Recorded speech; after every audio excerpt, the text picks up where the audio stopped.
That sounds Awesome. great. Great. Well, I think I don't want to take up too much of your time, so if you want to go ahead and get started. Let's do it. I'm excited to talk about it. Okay, awesome.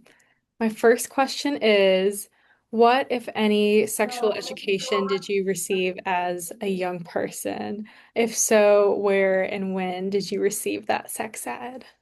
Yes. Well, I received sex ed, I think almost exclusively in church growing up. I imagine someone in school once upon a time told me, but what sticks out to me and what made a lasting impression was church. And so I grew up going to Southern Baptist churches, which were pretty conservative around sex ed. And so when I say sex ed, I mostly just mean like don't have it. That's not the ladylike thing to do, kind of sort of thing. Not quite like purity ring stuff, but like pretty close. And then the real question that, hey, the real question yeah, the real memory that I go to when I think about sex ed and why I do the work that I do now is in high school. I went to an all girls Catholic school, and my senior year of high school was our sex ed thing. I don't know. I mean, we first planned our wedding. So that was part of it. Absolutely. I mean, like the dress, the ceremony, the Bible verses, the like, why are we even having this conversation if you're not married? And then I think we talked a little bit about like national family planning, like a tiny bit about like ovulation, you know. But the wedding thing, that was sex ed. Get married. That is your sex ed. Wow. They don't really do that project anymore, thank God. Um, that was pretty intense. Wow, I cannot imagine that. Could you talk a little bit more about why you decided to go into working in sex ed? It sounds like your high school experience was pretty pivotal, to leading you in that direction of being like, it has to be different. Yeah, I mean, I guess the other thing about high school, especially that last year of high school, was just the cognitive dissonance between what we were being told in school, in these Catholic schools, and also like knowing these girls outside of school. And no, I mean, I would say probably like 20% of them hadn't had sex by that point. And so, I don't know, it was kind of like, what do I make of this lack of, well, for me at the time, maybe like integrity. Like you say one thing and then everybody out there doing everything else. So like what's really going on? So I don't know. So and then I think there was a whole contingent of us at the Catholic school that were just very gay. Like and no one was like talking about any Mhm. of that. Except we would all see each other at like the drag king show, on Bourbon Street on a Tuesday. Um, so I think why I do the work that I do, there's just so many, but here's a couple. There's a safety element for me that like I did not grow up understanding how to keep myself and my body safe. There was nothing about consent. There was nothing about how to navigate alcohol, nevertheless, any other sort of substances. Um, there was nothing about domestic violence, and I haven't encountered all of those things, but certainly growing up in high school in New Orleans, at the very least, you're talking about what does it mean to be having sex, da da da da da, when there's a lot of alcohol and drugs around, at the very least. And no one really prepared me for how to navigate that. So that feels very motivating. But the other thing is like, no one even told me like it should be fun and good. And as a queer person, that has become even more important as I've lived longer. like, oh no, this is important that my body is not always in service of other people. Um, or that like sex is not just about like laying back and thinking of London or England or whatever the phrase is. There's a pleasure component to it that feels important to me as a queer person. And then I became a parent, and wow, that really will kick you into gear. I had foster kids, and one of them was her 15th birthday. She grew up in rural Tennessee with no sex ed and was just also very gay. And so I knew even if she got whatever she got in school or whatever, it just was going to be anti-queer. And just like me and my kid are like 6, 17, 18 years apart, but I knew that not that much had changed. And then my Mhm. other kid was like a white boy. And wow, the statistics will tell you that like they don't often know how to behave. And I felt very responsible for this this white boy and who he was going to choose to date and have sex with, and felt very convicted that I was going to do all that I could not to have him be an awful human, Mhm. despite all the societal things that would have let him get away with that. So that really sort of, yeah. Anyways, that's some of why. Well, thank you. Thank you for talking about how being queer and then becoming a parent has influenced your outlook on sex ed and growing up in New Orleans. Did you want to be working in New Orleans to help young people specifically here? And what organizations have you been involved with in the city in terms of sex ed? Yeah, well, after high school, as you may imagine, I was like, I need to get the hell out of here for a lot of reasons, but those are definitely some of them. And so I went to school in Vermont, and then I went to school in Nashville, and I had no plans of ever living in New Orleans ever, ever, ever again. And then COVID happened, and I was pregnant, and my kids had gotten into some shady business in Tennessee. And so I just, anyways, that's how we ended up back in New Orleans. Um, and I was working remotely for the national office of Unitarian Universalists. And so I was in the office that I was in, they were responsible for maintaining our home lives.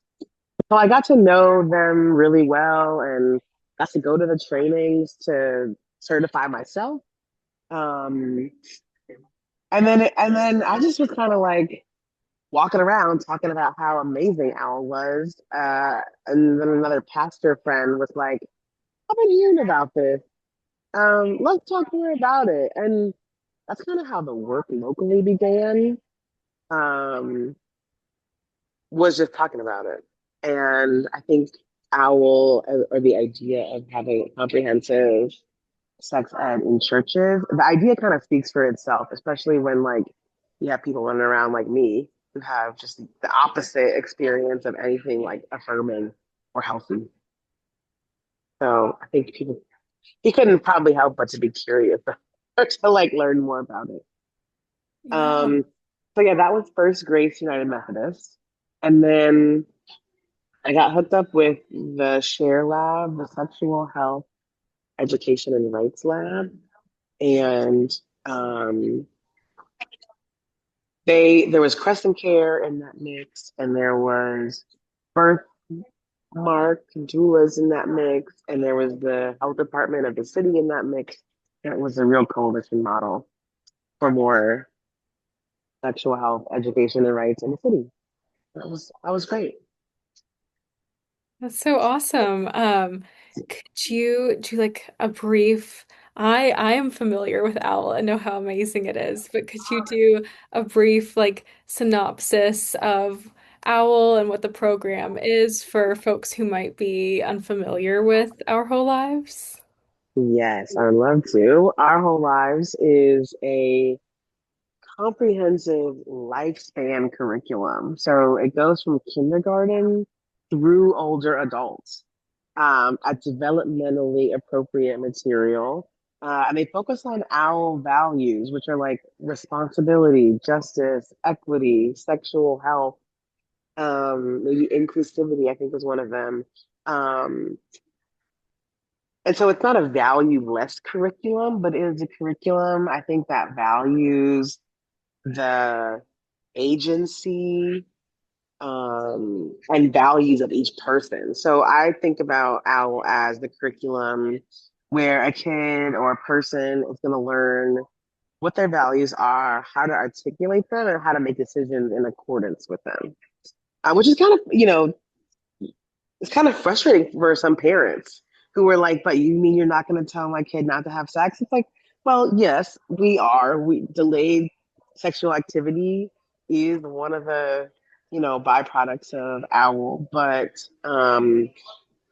instead of dictating about somebody else's body, we're going to help them figure out what feels right for them based on so many other factors in their life. Um, so some of the kindergarten lessons are what like what makes a family and how many kind of families are there and body parts and autonomy and just starting to talk about gender.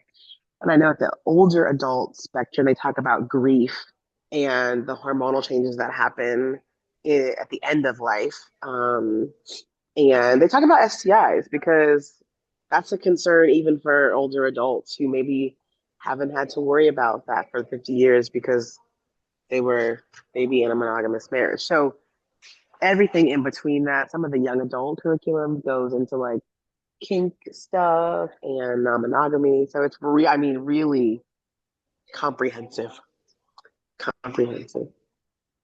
Wow. Yeah, it sounds like it supports the youth as a whole and is just a very supportive and honest and informative program. Are you mostly serving members of the church, or is it a wide range of people in New Orleans who are coming to participate in OWL?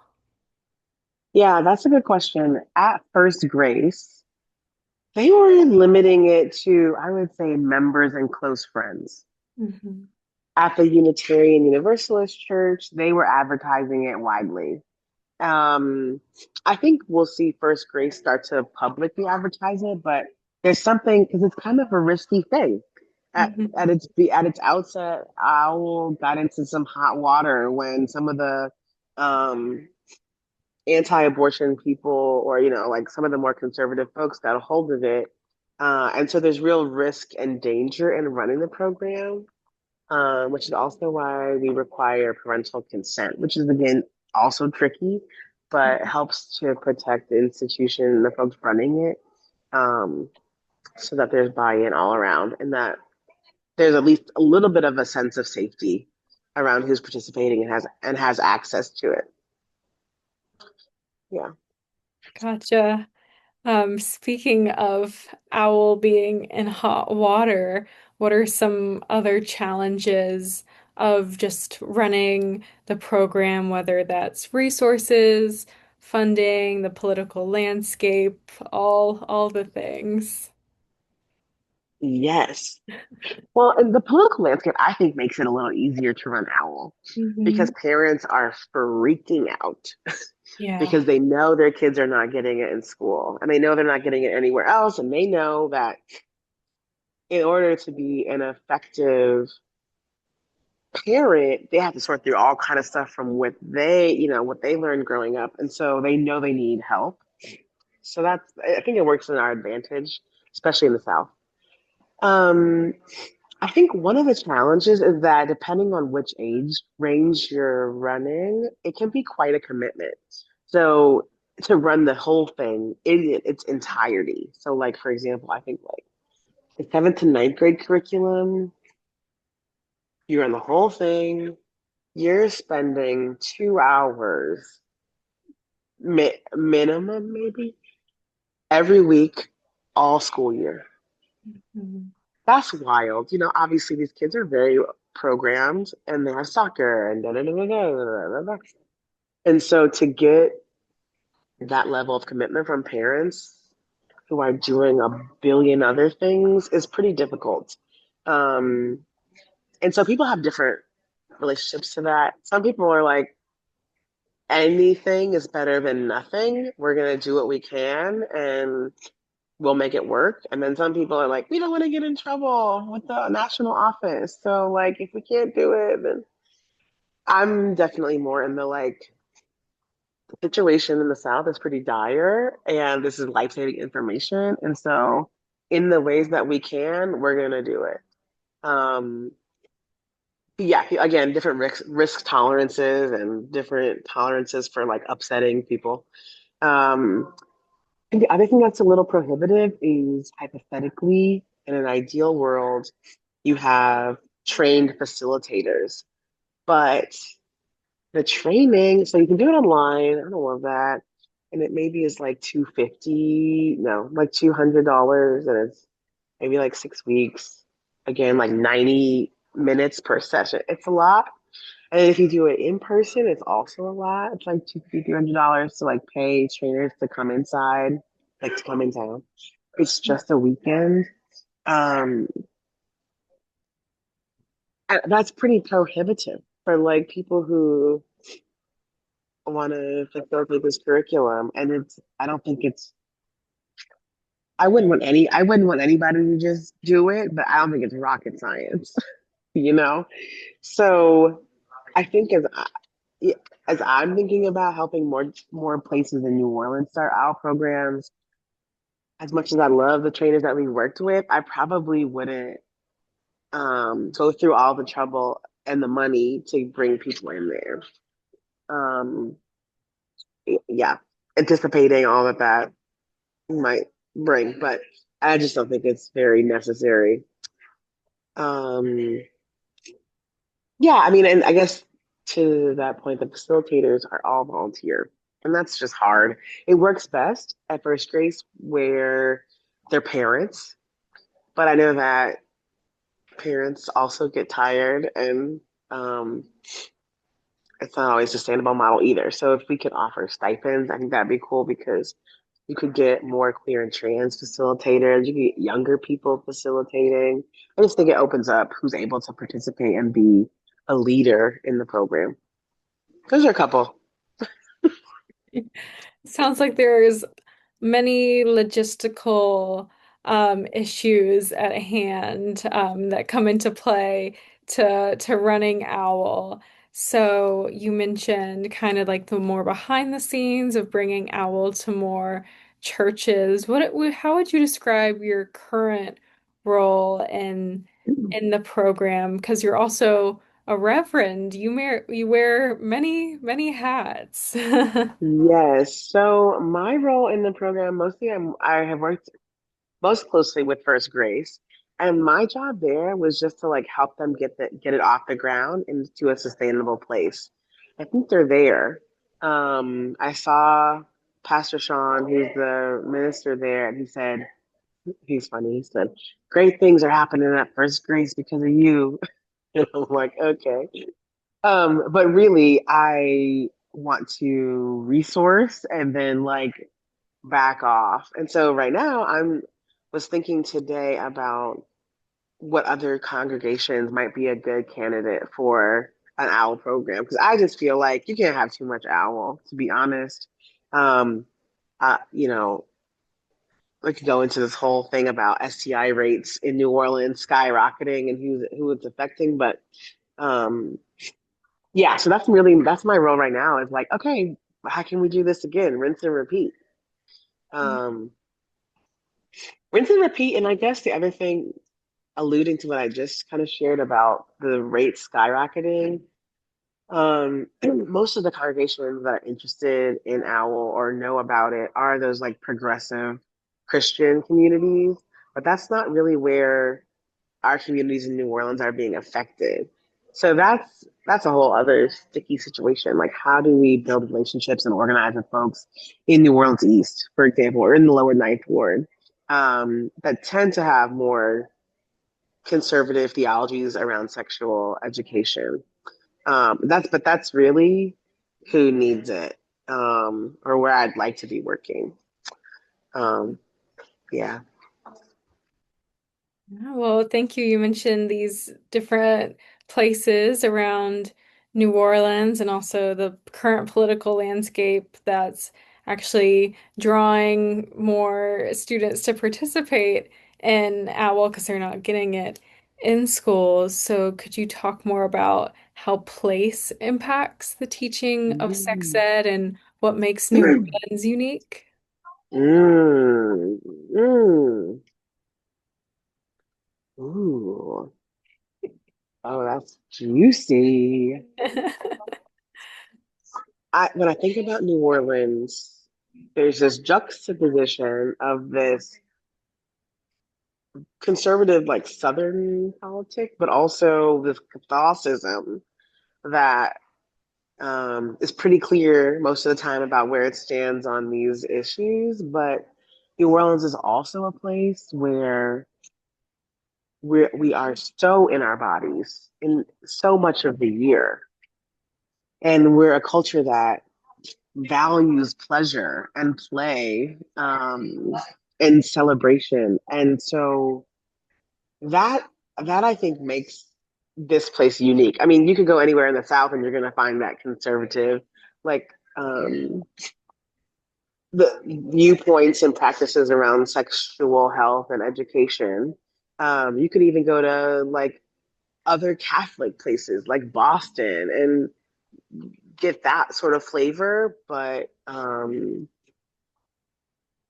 think of New Orleans as like the northernmost tip of the Caribbean. And that's different than the rest of the South. And that's different than other Catholic places in the US. Um, so I don't really know. I want to think more about that, but my first pass at it is that I think that we have the cultural material to address, rising STI rates and all that stuff, both from like in the classroom, um, but also from the pulpit and also just from culture. Like, I was at Super Sunday yesterday and Crescent Care was out there, like handing out condoms and testing and what I saw yesterday, because part because I know them, but they were hanging out with their friends, and so it wasn't like these caseworkers who didn't know the community. It was like, honestly, I would probably be out here anyways. Let me just like bring some condoms or bring some tests. Like it.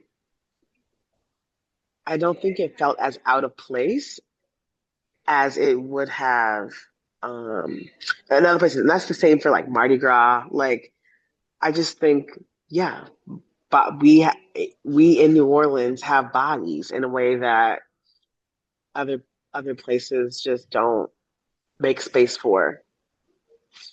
And we have culture around those bodies, and we have political commentary at Crew de Vue around those bodies. Like we are not a quiet people in any like form or fashion. So I think that makes doing sex ed feel at its best obvious.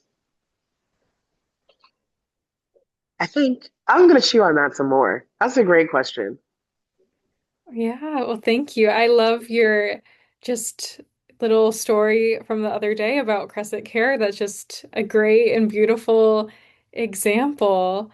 For other organizations in the city, do you know of any other religious groups with sex ed programs or any programs that are no longer in the city, whether they were religious or not, that you wish were still around? No, I don't really. The Methodist pastor at First Grace, I think the Methodists have some material, but he has like we didn't even get there. He was like, I really am not a fan. Um, so I don't think I said this before, but it's a combination or a collaboration between the Unitarian Universalist and the UCC Church. And so that's kind of like the only game in town, which is strange. Um, An owl, so it's a secular curriculum. However, you can buy like the faith companion. Um, so we kind of looked at that first grade, but we it turns out we didn't have a ton of time to really dive into the Bible verses and all that kind of stuff. Um, but on its own, it feels important to say that it's secular and it can be done in schools. When I was working at the national office, they were talking about doing it in the military. Mm. Um, but it can have a faith-based twist or bent to it. But that's no, that's really it. And I think Gilead, which is the pharmaceutical company, and Crescent Care, and which has a clergy council, is trying to make those inroads to the east and to the Ninth Ward. But I think it feels still like a very small group of people who are organizing around it and not necessarily like the big commitments. Like as a church, this is important to us. Like I've seen in other places. Yeah. Well, that's exciting to hear about other developments with other organization and just the reach of OWL. Like I was not even thinking about the military as an option, but that just shows, I guess it can find its way and just really um impact a lot of young people and not even young people, a whole range of different people. Um, I think we're close to wrapping up, so I have a question about the future. How do you envision the future of sex ed, whether across the country, state, or city? Do you have hope for the future or have a dream of what ideal sex ed could look like? Yeah. Uh, the thing that I think most about is how to meet young people where they are for sex ed. Um, Still being a parent of like young adults, basically. Um, they're kind of bombarded with information and not all of it is good. And so, I think like everyone is trying to figure out like how to do it on social media, like how to do it on the internet. And I think that it seems like a giant task, but somebody's got to do it. Somebody has got to be like, I don't know, some people call it media literacy. I don't care what you call it, but we have to meet these young people where they're at because, well, what we're learning is that nobody's coming to save them. Um, and things like STIs and abortions are only going to be more and more criminalized. We kind of like see that like in real time. So I feel like as much as I don't like the idea of working on the internet, or like being a social media strategist or that kind of thing, like I have to sort of put my ego and pride to the side and be like, let's just get this done. It's kind of like doing the dishes. It's like nobody wants to do it. And yet you have to. So I think obviously the internet is part of that. I'm old enough to kind of be like, I don't know where to meet these young people. Like, they are kind of going to school, kind of. They're obviously on their phones, but it's like a little bit of a moving target. And also, yeah, everywhere you look, everyone's trying to get the attention of young people, like the corporations, the government. Like it's just chaos out there. So, um, I guess the other thing is like peer-to-peer sex ed, I think is also where it's at because they are talking to each other. Um, and so that right now, obviously, OWL is not facilitated by peers, and for good reasons. We have to like grow or cultivate or steward a crop of like young people that are resources in their community for sexual. Okay, thank you. Um, yeah, I think peer to peer. Because also, yeah, there's a lot, but yeah, peer to peer. Um, what else do I think about the future of sex ed?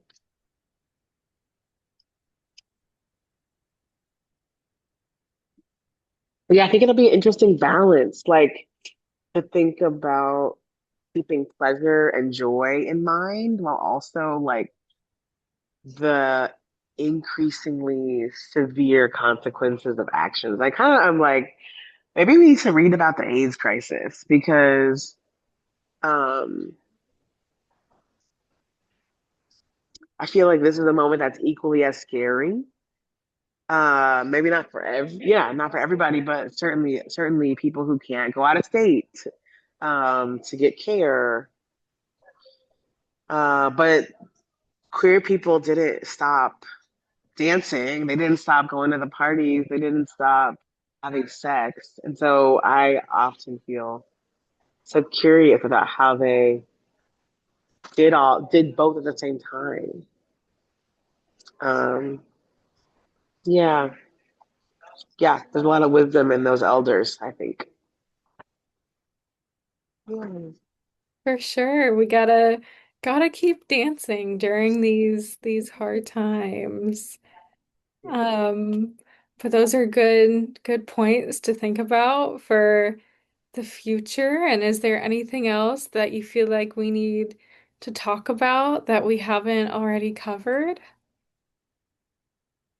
Well, we didn't mention like just the political landscape of which we're having this conversation. Like the Epstein Yeah. files are this whole other drama.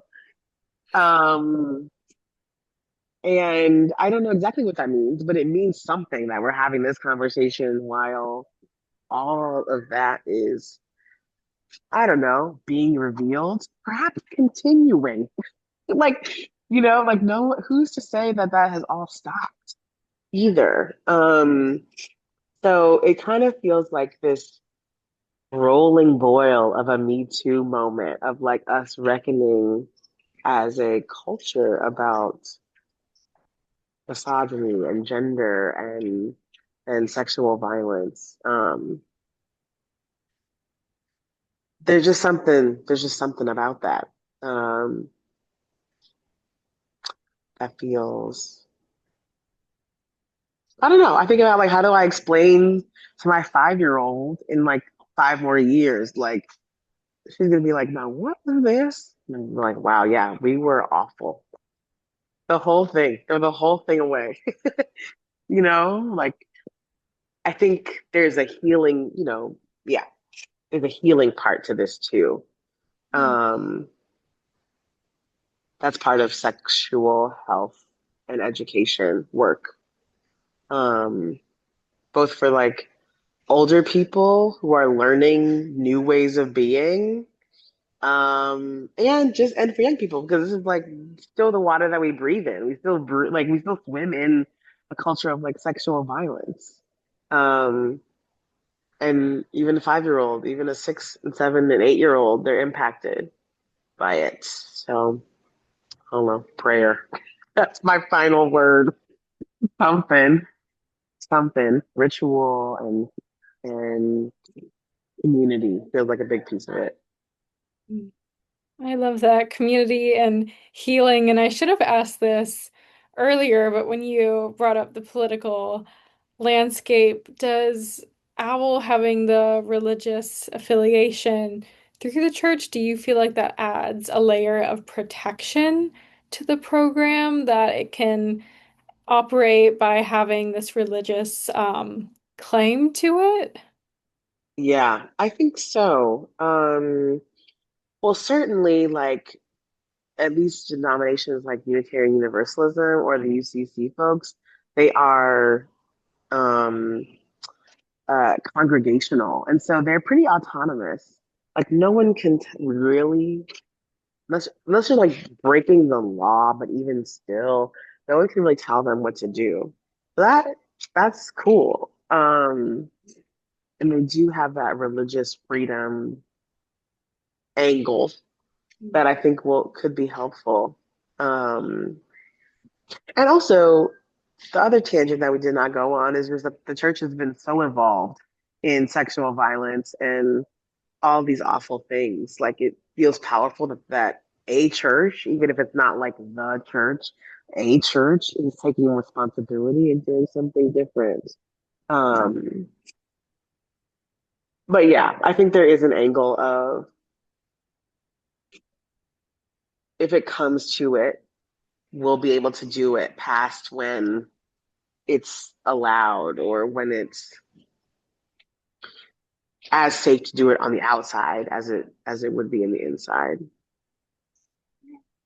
Kind of like how people were learning how to read in church, like enslaved folks learning how to read. It's kind of like that, like that political education that churches have always been doing. This gets to be a part of that.